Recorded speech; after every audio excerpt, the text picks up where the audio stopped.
بسم اللہ الرحمن الرحیم۔ السلام علیکم۔ سخت پریشانی ہو تو کیسے دعا کرنی چاہیے؟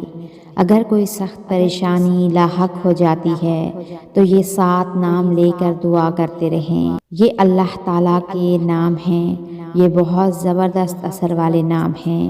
یا حی، یا قیوم، یا اللہ، یا رحمان، یا ذی الجلال والاکرام، یا نور السماوات والارض وما بینہما، رب العرش العظیم، یا رب۔ دعا کی قبولیت کا مؤثر ذریعہ حضرت انس رضی اللہ تعالیٰ عنہ سے روایت ہے، ایک مرتبہ نبی پاک صلی اللہ علیہ وآلہ وسلم مسجد میں تشریف لائے۔ ایک آدمی کو دیکھا، وہ نماز سے فارغ ہو کر ان کلمات کے ذریعے دعا کر رہا تھا۔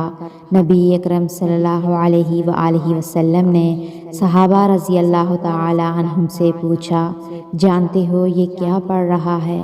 صحابہ رضی اللہ تعالیٰ عنہم نے لا علمی کا اظہار کیا تو آپ صلی اللہ علیہ وآلہ وسلم نے ارشاد فرمایا، اس نے ایسا اسم اعظم پڑھ کر اللہ تعالیٰ سے دعا مانگی کہ جب بھی اس کے ذریعے دعا مانگی جائے تو ضرور قبول ہوتی ہے، اور کوئی چیز مانگی جائے تو اللہ تعالیٰ عطا فرماتا ہے۔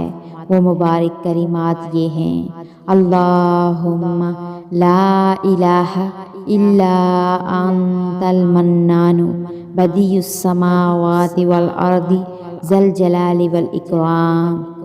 ایک تسبیح پڑھی اور خواہش پوری۔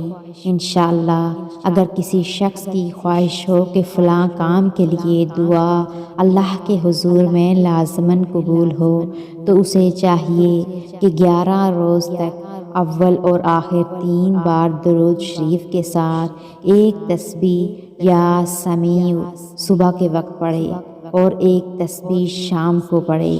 انشاءاللہ اللہ پاک اپنا کرم فرمائیں گے۔ اللہ پاک سے دعا ہے کہ اللہ پاک تمام مسلمانوں کی پریشانیاں اور مشکلات کو دور فرمائے اور سب کے لیے آسانیاں کرے۔ آمین۔